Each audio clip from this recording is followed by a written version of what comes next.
میزبان ڈاکٹر آصف جان حاضر خدمت ہے۔ پروگرام ہے نور حیات۔ یہ ایک عالمگیر خوشخبری ہے، یہ قوموں کے لیے خوشخبری ہے۔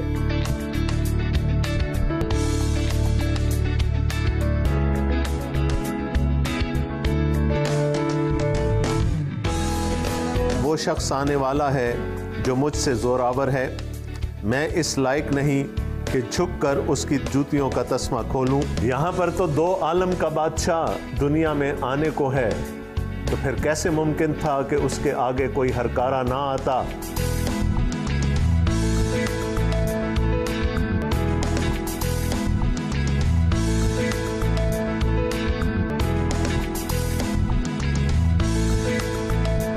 خواتین و حضرات، السلام علیکم۔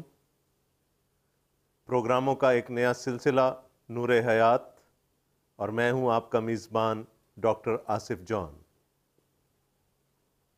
اس پروگرام میں ہم گفتگو کریں گے اور موضوع سخن ہوگا جناب یسوع المسیح کی ذات بابرکات۔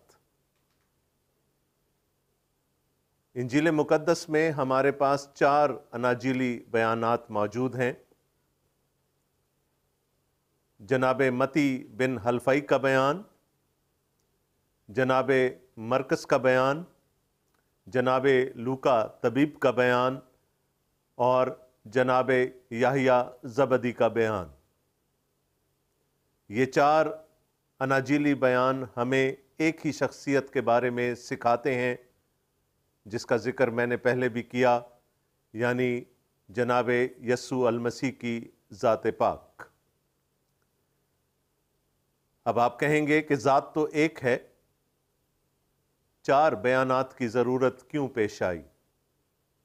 اور اس کے لیے میں ایک تمثیل بیان کرنا چاہوں گا۔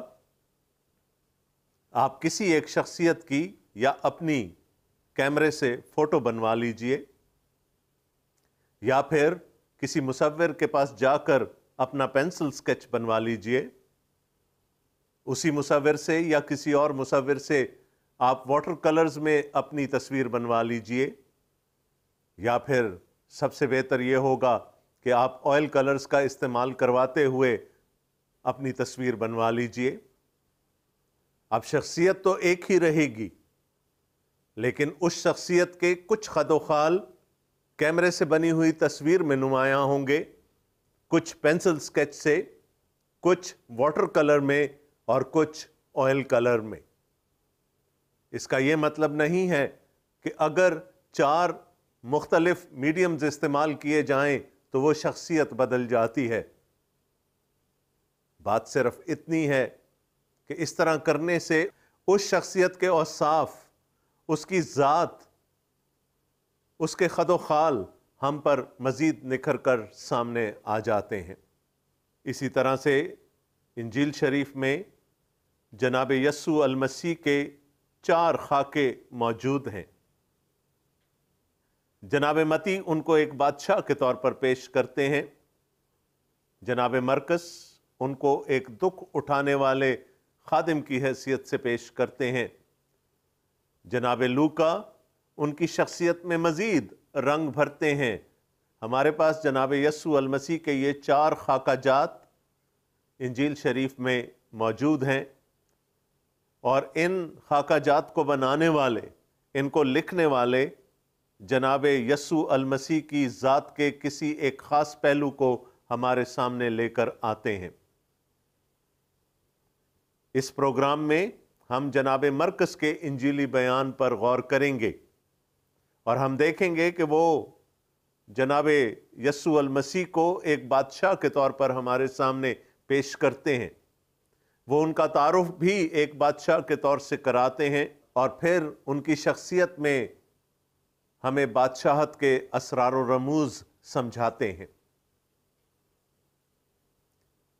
تو ان پروگراموں میں ہم جناب مرکس کے انجیلی بیان کو سامنے رکھتے ہوئے جناب یسوع المسیح کی ذات بابرکات کو بہتر طریقے سے جاننے کی کوشش کریں گے۔ ہمارا مطمع نظر یہ ہے کہ نہ صرف ہم ان کو جانیں اور پہچانیں، بلکہ ان پر ایمان لا کر ہم سلطنت الہی میں شریک ہو سکیں۔ جناب مرقس خود جناب یسوع المسیح کے حواری نہ تھے، وہ ان کے شاگرد بھی نہ تھے، لیکن وہ ان کے ایک نہایت ہی مستند شاگرد جناب شمعون پطرس کے شاگرد تھے۔ بلکہ یہ کہنا غلط نہ ہوگا کہ انجیل شریف میں پائی جانے والی دو بڑی شخصیات کے اثر میں رہنے والی یہ ایک شخصیت جناب مرقس ہم تک یہ انجیلی بیان پہنچاتے ہیں۔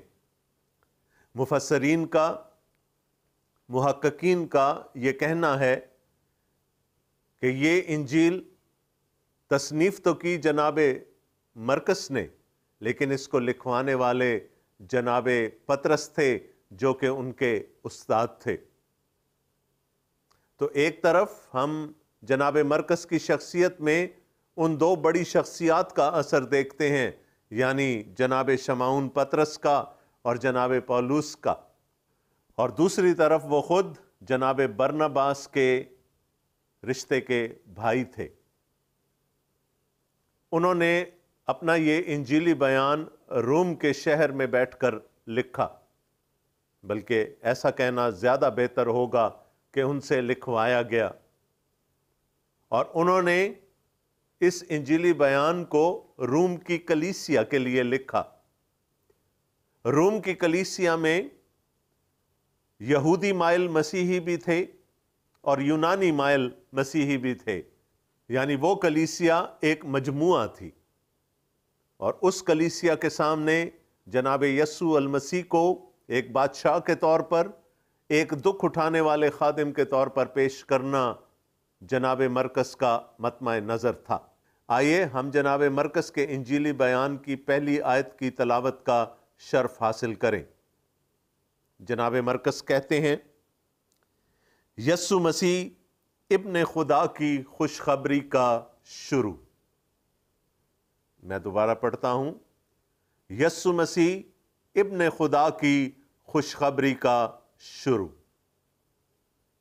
یہاں پر جناب مرقس ایک لفظ استعمال کرتے ہیں، خوشخبری۔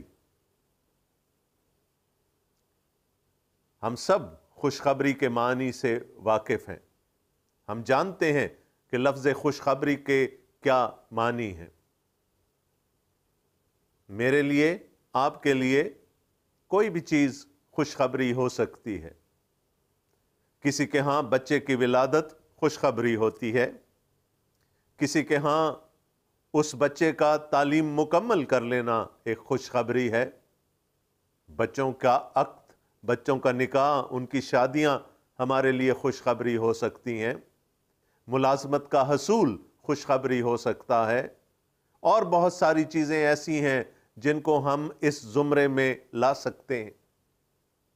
لیکن یہاں پر بات ہو رہی ہے قوموں کے لیے خوشخبری، پوری کائنات کے لیے خوشخبری، اور جناب مرقس فرماتے ہیں یسوع مسیح ابن خدا کی خوشخبری کا شروع۔ جیسا کہ میں نے آپ سے پہلے کہا کہ روم کی کلیسیا میں یہودی مائل مسیحی بھی تھے اور یونانی مائل مسیحی بھی تھے۔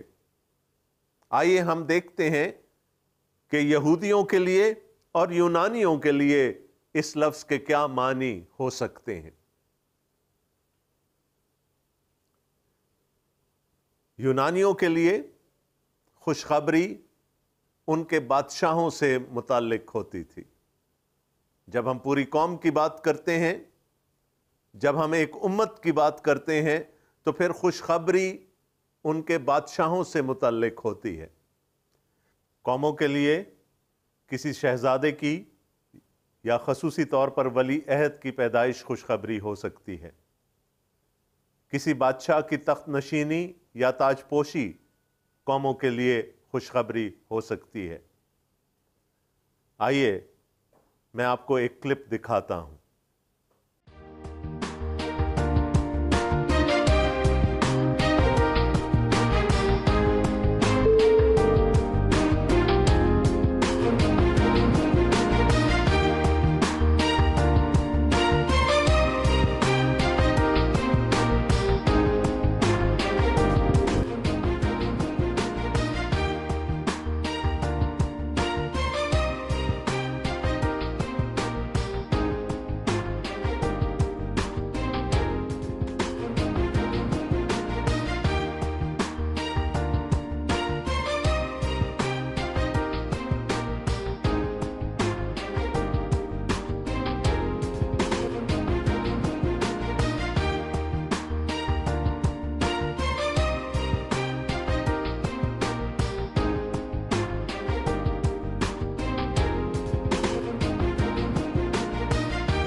آپ نے یہ کلپ دیکھا، یہ کسی قدیم زمانے کے متعلق کلپ نہیں تھا، بلکہ یہ واقعات لندن کے شہر میں پچھلے سال 22 ستمبر کو پیش آئے، جب سلطنت برطانیہ کا تیسرے درجے کا ولی عہد شہزادہ جارج پیدا ہوا، اور ان کی پیدائش کے دن لندن کے شہر میں نہایت ہی روایتی طریقے سے یہ اعلان کروایا گیا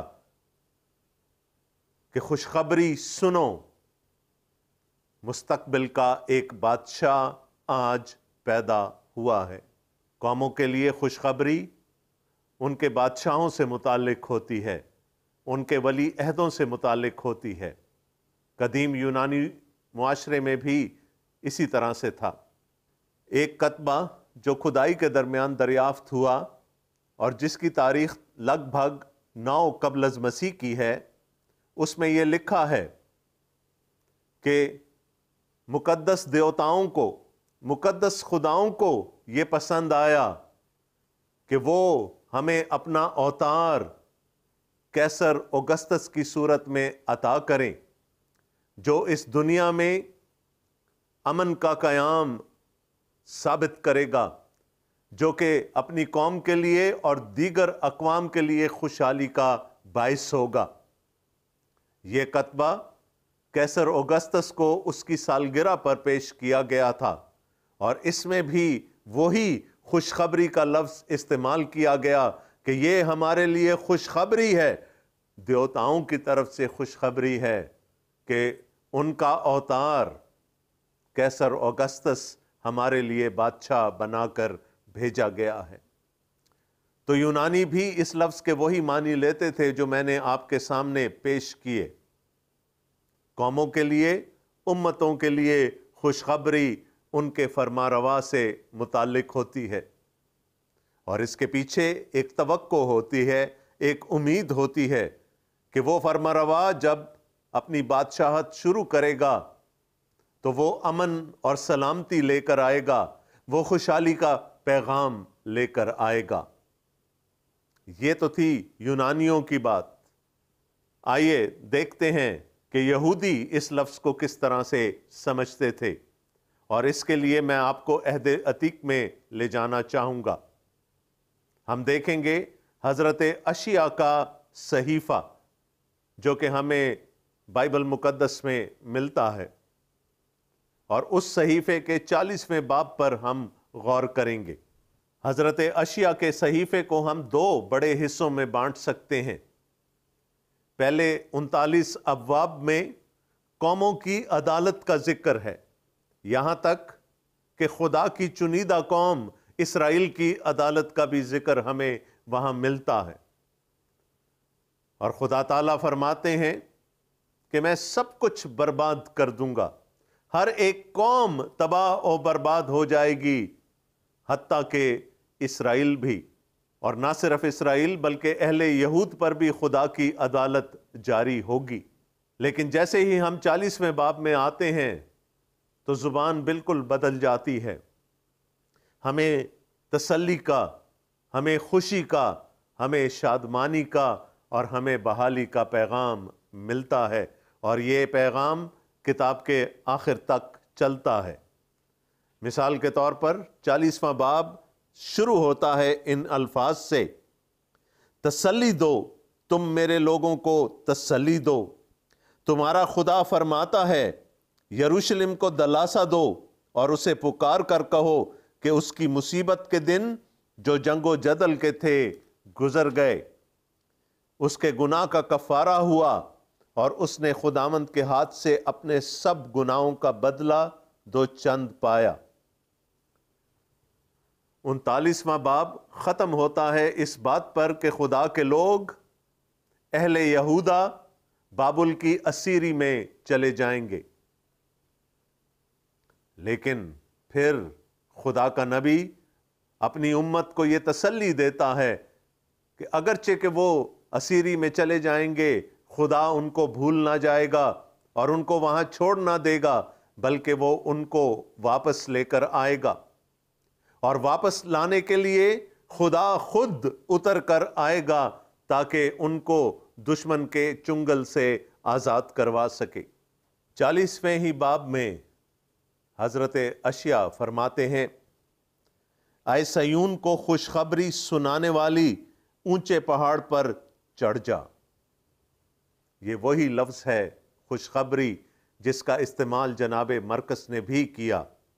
حضرت اشعیاء فرماتے ہیں، اے صیون کو خوشخبری سنانے والی اونچے پہاڑ پر چڑھ جا، اور اے یروشلم کو بشارت دینے والی زور سے اپنی آواز بلند کر، خوب پکار اور مت ڈر۔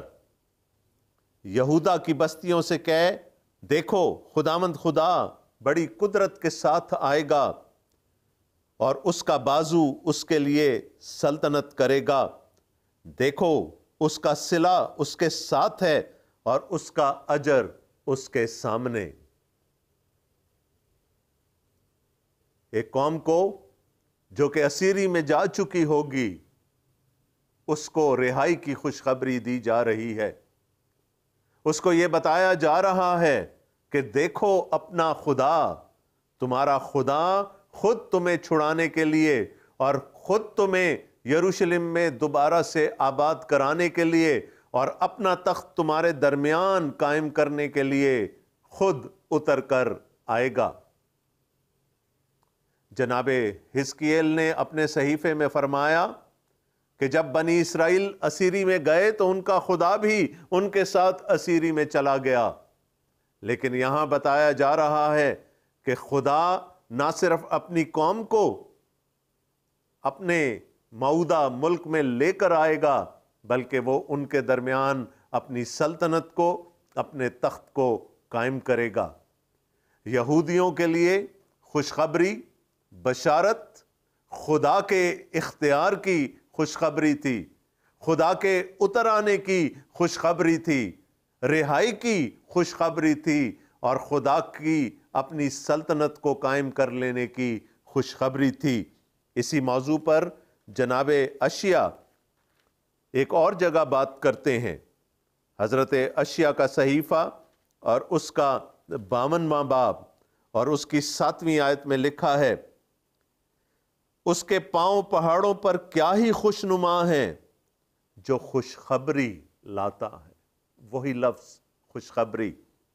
اس کے پاؤں پہاڑوں پر کیا ہی خوشنما ہیں جو خوشخبری لاتا ہے اور سلامتی کی منادی کرتا ہے اور خیریت کی خبر اور نجات کا اشتہار دیتا ہے، جو صیون سے کہتا ہے تیرا خدا سلطنت کرتا ہے۔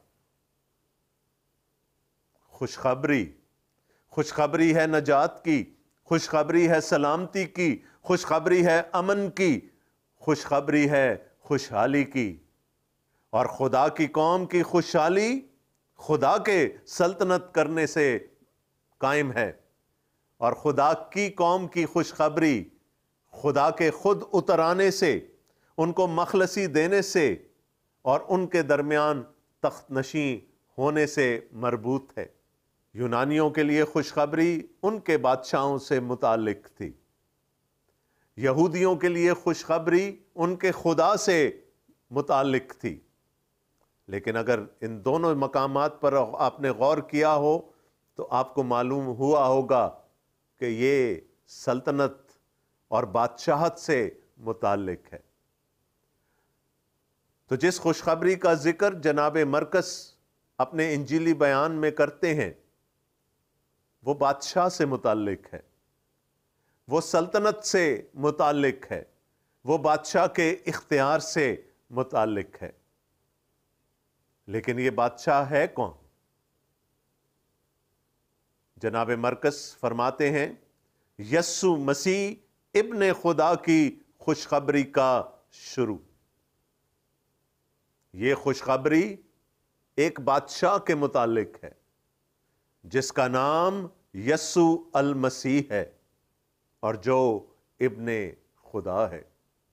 غور کیجئے گا، جناب مرکز یسوع المسیح کو اسی طرح سے متعارف کرواتے ہیں جیسا کہ اس زمانے میں بادشاہوں کو متعارف کروایا جاتا تھا۔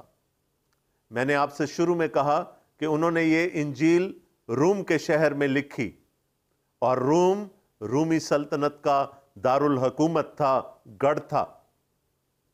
آئے دن ان کے کانوں میں یہ آواز پڑتی ہوگی کہ قیصر فلاں فلاں شہر میں آنے کو ہے۔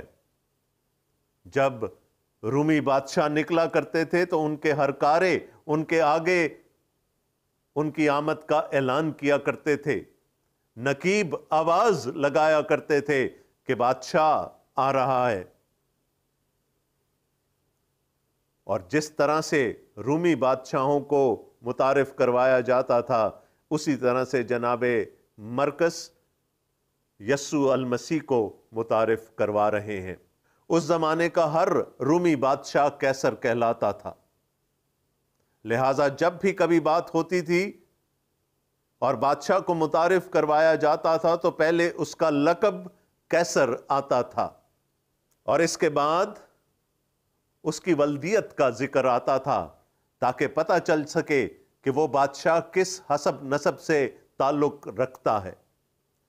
قیصر اوگسطس کو چونکہ اس کے پیشوا قیصر جولیس نے اپنا متبنہ بنایا تھا، اس لیے قیصر اوگسطس کے ساتھ ابن جولیس کا لقب آتا تھا۔ اس لیے قیصر اوگسطس کے ساتھ ابن جولیس کہا جاتا تھا تاکہ معلوم ہو سکے کہ وہ کس خاندان سے ہے اور کس حسب نسب سے ہے، کون ہے، اس کی ولدیت کیا ہے۔ جناب مرکز ہمیں کہتے ہیں کہ یہ خوشخبری یسوع مسیح ابن خدا کی ہے۔ یسوع وہ نام تھا جو خدا نے خود ان کے لیے تجویز فرمایا اور جس کا اعلان حضرت جبرائیل نے خود حضرت مریم سے بھی کیا اور ان کے دنیاوی والد حضرت یوسف سے بھی کیا۔ دونوں کو یہ بشارت دی گئی کہ وہ ایک بیٹے کے ماں باپ بنیں گے اور اس بیٹے کا نام یسوع ہوگا، اور اس کے معنی تھے کہ وہ اپنے لوگوں کو ان کے گناہوں سے مخلصی دے گا۔ یسوع مسیح جناب یسوع کا لقب تھا۔ پرانے اسرائیل میں بادشاہوں کو تیل سے مسح کیا جاتا تھا۔ جس روز ان کی تاج پوشی ہوتی تھی، ان کی تخت نشینی ہوتی تھی، ان کے سر میں تیل ڈالا جاتا تھا اور ان کو مسح کیا جاتا تھا۔ یہ اس بات کی نشانی ہوتی تھی کہ اس شخص کو خدا نے بادشاہ ہونے کے لیے چنا ہے۔ بنی اسرائیل کا ہر بادشاہ مسح کیا جاتا تھا۔ اس لیے اگر آپ اہل یہود سے کہیں کہ مسیح کے کیا معنی ہیں تو وہ فوراً آپ کو ایک ہی جواب دیں گے کہ بادشاہ۔ تو یہاں ایک بادشاہ ہے جس کا نام یسوع ہے، اس کا لقب مسیح ہے، اور اس کی ولدیت کے لیے جناب مرکز فرماتے ہیں کہ وہ ابن خدا ہے۔ وہ صرف اس دنیا کا بادشاہ نہیں ہے، وہ کل کائنات کا بادشاہ ہے۔ اس کا نام یسوع ہے، اس کا لقب مسیح ہے، اور اس کی ولدیت میں خود خدا کا نام آ رہا ہے، یسوع المسیح ابن خدا۔ اور جناب مرکز فرماتے ہیں کہ یہ اس کی خوشخبری کا شروع ہے، اس کا آ جانا اور اپنے لوگوں کے درمیان اپنا تخت لگا لینا خوشخبری کا شروع ہے۔ خواتین و حضرات، اس بادشاہ کے متعلق ہم اپنے اگلے پروگراموں میں مزید جانیں گے۔ ہماری آپ سے درخواست ہے کہ اگر آپ کو ہمارا پروگرام اچھا لگا ہو یا آپ کوئی مفید مشورہ دینا چاہتے ہوں تو ہم سے ضرور رابطہ کیجیے گا۔ ہماری کانٹیکٹ ڈیٹیلز پروگرام کے بعد آپ کی اسکرین پر فلیش ہوں گی۔ ہمارے فون نمبرز، ہمارا ای میل ایڈریس، ہمارا فیس بک ایڈریس اور ہمارا اسکائپ ایڈریس۔ اور ہاں، اگر آپ کو انجیل شریف چاہیے تو اس کے لیے بھی آپ ہم سے رابطہ کر سکتے ہیں۔